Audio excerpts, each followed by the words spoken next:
Ich wollte hier in der Reha gesund werden. Doch jetzt bin ich völlig am Ende. Mitten in der Nacht liege ich wach. Jede Faser brennt. Ich bin so erschöpft, dass sogar das ruhige Liegen kaum erträglich ist. Und selbst die kleinste Bewegung löst neue Schmerzen aus. Ich fühle mich ausgeliefert. Gefangen in einem Körper, der nicht mehr kann. Und in einer Umgebung, die das nicht sieht. Tränen laufen über mein Gesicht. Ich weiß nicht, wie ich den nächsten Tag überstehen soll. Wie soll ich das hier nur 3 Wochen durchstehen? Ich hatte gehofft, dass hier endlich jemand versteht, wie es mir geht. Doch jetzt, in dieser Nacht, spüre ich nur Leere und Verzweiflung. So hilflos habe ich mich noch nie gefühlt. Dabei fing alles so hoffnungsvoll an. Nach Jahren voller Schmerzen, voller Arztbesuche, voller Nichtglauben und Kopfschütteln lag er endlich im Briefkasten. Der Bewilligungsbescheid. Die Reha war endlich genehmigt.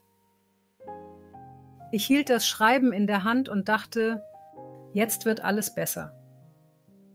Endlich sollte sich jemand um mich kümmern. Endlich sollte mein Leben wieder leichter werden.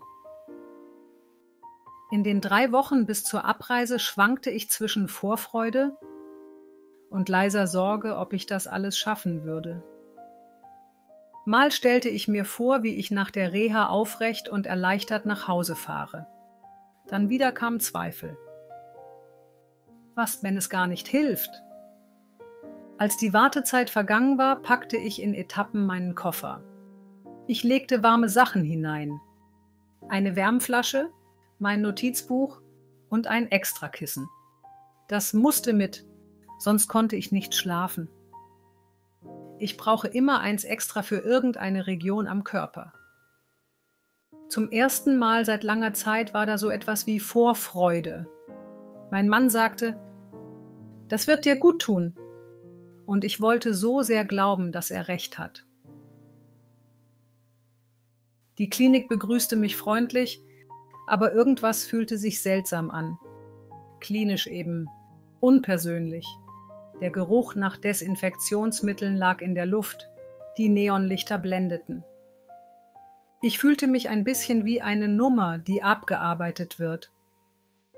Am schwarzen Brett hing mein Therapieplan. Gruppengymnastik, Ergotherapie, Sport, Vorträge, Gruppengespräch.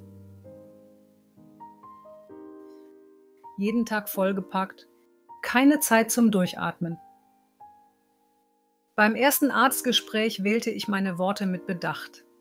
Ich erklärte, dass mein Körper schnell erschöpft ist, dass ich Pausen brauche, dass ich nicht jedes Programm durchhalten kann. Ich hoffte auf Verständnis, auf ein Nicken, vielleicht ein „Wir passen das an". Stattdessen sah er mich nur kurz an, zog die Augenbrauen hoch und sagte trocken, das ist hier kein Wellness-Hotel. Die Worte trafen mich härter, als ich erwartet hatte. Ich machte trotzdem mit. Ich wollte doch, dass es endlich besser wird. Aber mein Körper schrie nach jedem Schritt lauter. Ich merkte, die verstehen überhaupt nicht, was ich brauche. Kennst du dieses Gefühl, wenn niemand versteht, was du brauchst? Jeden Tag wurde es schlimmer. Die Pausen zwischen den Terminen reichten nicht, um Kraft zu sammeln. Oft schleppte ich mich nur noch von Raum zu Raum, wie ferngesteuert. Ich schaffte das Programm nicht und musste Termine absagen. Im Arztbericht stand später, Patientin unkooperativ. Ich fühlte mich schuldig, als würde ich versagen, lag viel im Zimmer, starrte die Decke an, hörte die Geräusche der anderen aus der Ferne. Lachen, Schritte, Gespräche und ich mittendrin, allein. Eine Stimme in meinem Kopf flüsterte, vielleicht liegt es doch an mir. Vielleicht hatte der Arzt recht. Vielleicht war ich wirklich zu empfindlich. Am nächsten Morgen versuchte ich beim Frühsport wenigstens die ersten Minuten mitzumachen. Doch schon nach wenigen Schritten brannten meine Beine, als würde Feuer hindurchlaufen. Ich klammerte mich an die Wand und spürte die Blicke der anderen im Rücken und brach schließlich ab. Beschämt schlich ich zurück in mein Zimmer. Eine andere Patientin erzählte mir später, dass sie schon einmal eine ähnliche Reha gemacht hatte. Sie meinte, damals habe sie kaum 2 Stunden auf sein können. Und trotzdem musste sie alles mitmachen. Das mache einen richtig krank.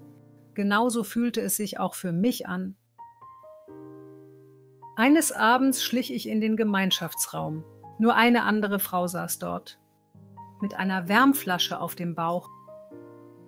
Die Heizung rauschte. Draußen hingen Nebelschwaden vor den Fenstern. Sie sah mich an und sagte leise: »Schlimmer als hier kann es nicht mehr werden, oder?« Wir kamen ins Gespräch. Sie erzählte von ihren Schmerzen, vom Druck, davon, dass sie sich ständig an ihre Grenzen getrieben fühlte. Leise fügte sie hinzu: »Wenn das so weitergeht, gehe ich hier schlimmer raus, als ich gekommen bin.« Ich nickte nur. In ihr erkannte ich mich selbst. Zum ersten Mal seit Tagen wusste ich, es liegt nicht an mir. Es geht nicht nur mir so. Von da an änderte sich etwas in mir.